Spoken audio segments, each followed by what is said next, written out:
Assalamualaikum warahmatullahi wabarakatuh. Selamat pagi anak-anak. Di sini Bapak akan menjelaskan tentang materi ekonomi kelas 10. Di pertemuan pertama, di sini kita akan membahas tentang konsep ilmu ekonomi. Nah, konsep ilmu ekonomi di sini akan kita bahas tentang apa itu ilmu ekonomi, terus apa saja pembagian ilmu ekonomi, dan apa sih peran dan manfaat mempelajari ilmu ekonomi. Kita langsung saja ke bagian pertama. Ilmu ekonomi itu dapat diartikan sebagai ilmu yang mempelajari pemanfaatan sumber daya yang langka untuk memenuhi keinginan manusia yang tidak terbatas. Nah, ini kita ambil langsung dari pengertian ilmu ekonomi berdasarkan Richard G. Lipsey. Sedangkan menurut Adam Smith, bahwa ilmu ekonomi itu adalah penyelidikan tentang keadaan sebab adanya kekayaan negara. Nah, dari masing-masing para ahli ini memang memiliki pengertian yang berbeda tentang ilmu ekonomi. Tetapi mereka juga pasti melihat sudut pandang yang berbeda. Tapi kita cukup mengambil salah satu saja dari kedua pengertian ilmu ekonomi ini dari para ahli Adam Smith dan Richard G. Lipsey. Selanjutnya kita akan masuk ke pembagian ilmu ekonomi. Jadi di dalam ilmu ekonomi itu dibagi menjadi 3, yaitu ilmu ekonomi deskriptif, ada juga teori ekonomi, dan ekonomi terapan. Apa itu ekonomi deskriptif? Nah, ekonomi deskriptif di sini adalah analisa ekonomi yang menggambarkan keadaan ekonomi sebenarnya berdasarkan fakta dalam ekonomi.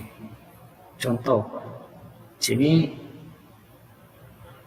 seperti keadaan ekonomi Indonesia tahun 2020 akibat COVID-19. Ini berarti menceritakan analisa ekonomi yang terjadi pada saat kejadian COVID-19 tahun 2020. Contoh lainnya yaitu ekonomi Jepang pasca Perang Dunia Kedua dan sebagainya. Selanjutnya, ada juga teori ekonomi. Apa itu teori ekonomi?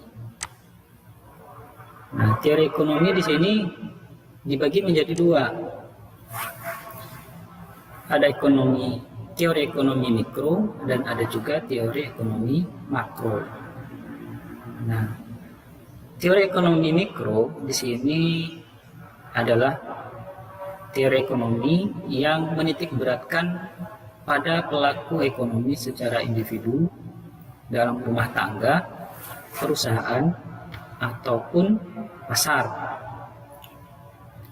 Contohnya, ada pengalokasian dana rumah tangga. Terus, contoh kedua, pemanfaatan sumber daya perusahaan. Contoh ketiga, penentuan harga pasar, dan lain-lain. Selanjutnya, teori ekonomi makro. Ekonomi makro di sini berbeda dengan teori ekonomi mikro. Kalau ekonomi mikro tadi berbicara secara individu, sedangkan teori ekonomi makro ini menitikberatkan pada pembahasan ekonomi secara keseluruhan dalam kurung agregatif. Apa itu agregatif?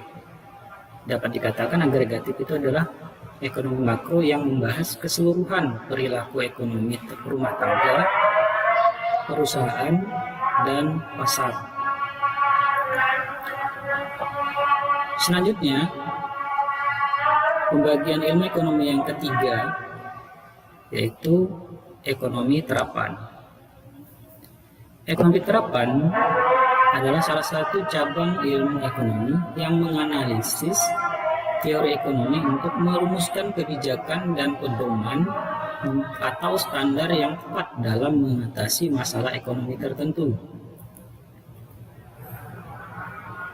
Ekonomi terapan dapat diterapkan pada manajemen keluarga, bisnis, ataupun pemerintah, bidang kesehatan, dan pendidikan.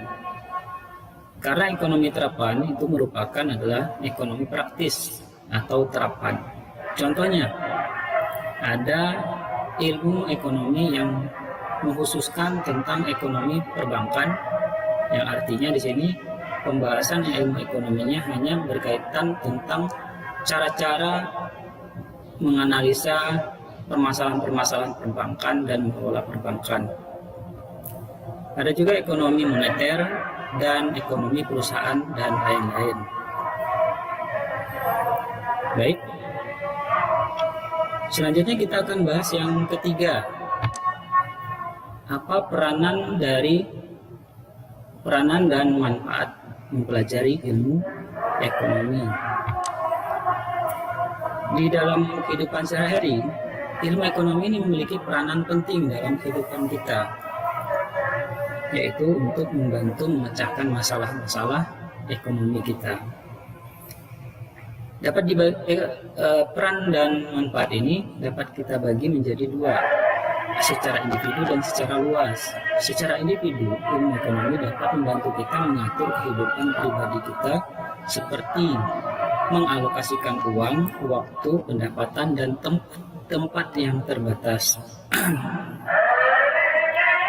Secara luas, ilmu ekonomi membantu menyelesaikan berbagai permasalahan.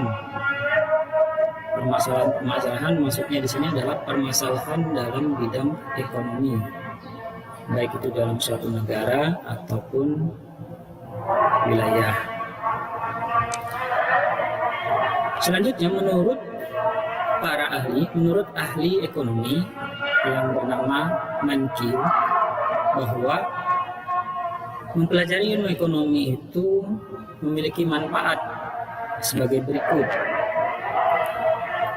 Yang pertama adalah untuk membantu memahami wujud perilaku ekonomi dalam dunia nyata secara lebih baik. Yang kedua, dapat membuat seorang lebih mahir atau lihai dalam perekonomian. Yang ketiga, dengan menguasai ilmu ekonomi akan memberikan pemahaman atas potensi dan keterbatasan kebijakan dalam ekonomi. Nah, baik. Untuk materi kita dari pertemuan pertama ini sampai di sini, kurang dan lebihnya dapat kita lanjutkan di sesi berikutnya. Assalamualaikum warahmatullahi wabarakatuh.